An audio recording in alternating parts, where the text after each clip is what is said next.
Softing, IT.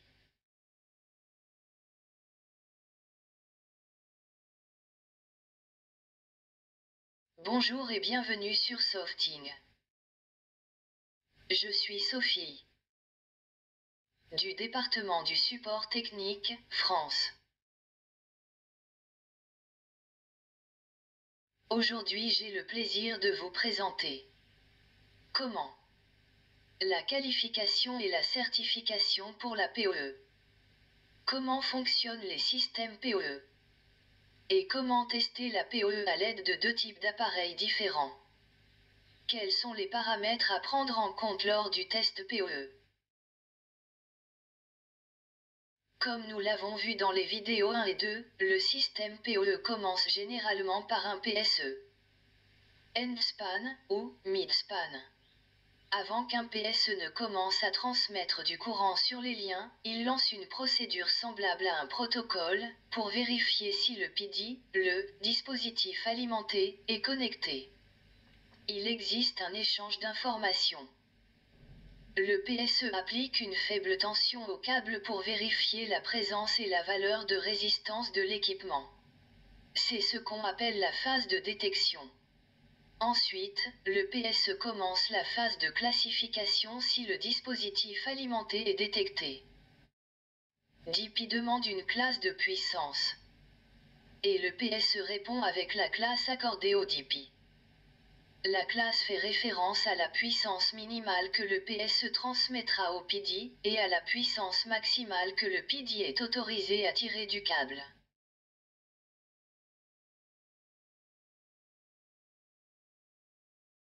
Par exemple, le PSE applique une tension sur le câble et mesure le courant tiré par le dispositif alimenté. La basse tension appliquée n'endommagera pas l'appareil connecté, même s'il n'est pas conçu pour les applications POE. Le PSE détermine ainsi la classe demandée en fonction de la consommation de courant du dispositif alimenté. Si le PSE dispose d'une puissance suffisante, il procède à l'alimentation du dispositif d'alimentation. Dans le cas contraire, le PSE n'alimente pas le dispositif alimenté. Il existe différents instruments qui peuvent être utilisés pour tester la POE. L'utilisation de POE à haute puissance, jusqu'à 60 ou 90 watts, nécessite un câblage avec une très bonne résistance au courant continu.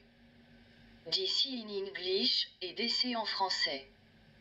Ceci en particulier, pour s'assurer que le câblage ne surchauffe pas dans les applications POE haute puissance.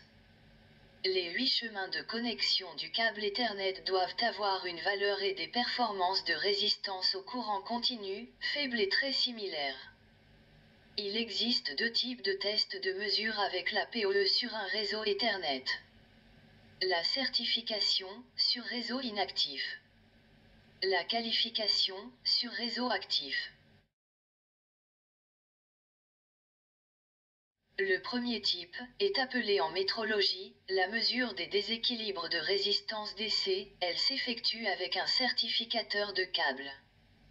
Lors d'un test de certification de câble, la résistance de boucle DC est mesurée.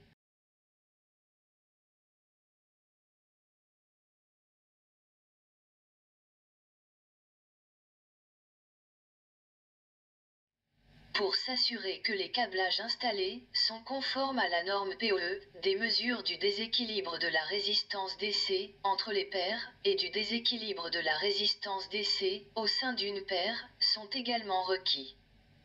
Un certificateur de câble mesure différents paramètres conformément aux normes de câblage industriel telles que TIA, ISO et Senelec. Par exemple, la norme ANSI TIA 568.2 spécifie que pour être conforme à la livraison de POE, la résistance de boucle DC pour un câble Ethernet de catégorie 5E, 6 et 6A ne doit pas dépasser 25 ohms. Il ne peut y avoir qu'un déséquilibre de résistance DC, maximum de 7% ou 0,2 ohms, entre les paires. Et un déséquilibre de résistance DC, maximum de 3% ou 0,2 ohms, dans une paire de fils. Il est important de noter que la mesure de la résistance de boucle DC est généralement suffisante pour les PoE jusqu'à 60 watts. Et les mesures de déséquilibre de résistance DC pour les PoE qui dépassent 60 watts. Lorsque vous effectuez des mesures de liaison permanente ou de liaison channel avec SoftinWire Expert, tous les paramètres, y compris les mesures de résistance, doivent respecter la limite de test sélectionnée avant d'être acceptés comme une réussite. Cela signifie que le câble installé est alors capable de transmettre des données et de supporter également les applications PoE. Le deuxième type de test de mesure est le dépannage, la validation et la qualification de PoE sur les réseaux actifs. Le SoftinNet Expert XG2 est capable de tester la PoE en validant 5 éléments lorsque le câble est connecté. Le mode de fonctionnement. La polarité de l'alimentation DC. Le type de PoE. La classe de puissance du PSE. La plage d'alimentation. Le XG2 peut effectuer un test de charge, il simule comme si il était un PD, un dispositif alimenté. Il place une charge sur la connexion, sur le lien pour vérifier la tension appliquée, et en mesurant la puissance réelle délivrée par le PSE. Lors d'un tel test de réseau, avec le qualificateur NetExpert XG2, d'autres caractéristiques telles que la découverte de port. La détermination de la vitesse Ethernet prise en charge par le port du commutateur. Et les marges de perte des paires de fils peuvent également être mesurées. Voilà, nous arrivons déjà à la fin de notre présentation. J'espère que la vidéo est utile et vous a été d'un intérêt particulier. Softing IT. Merci. Bonne journée et à très bientôt sur Softing.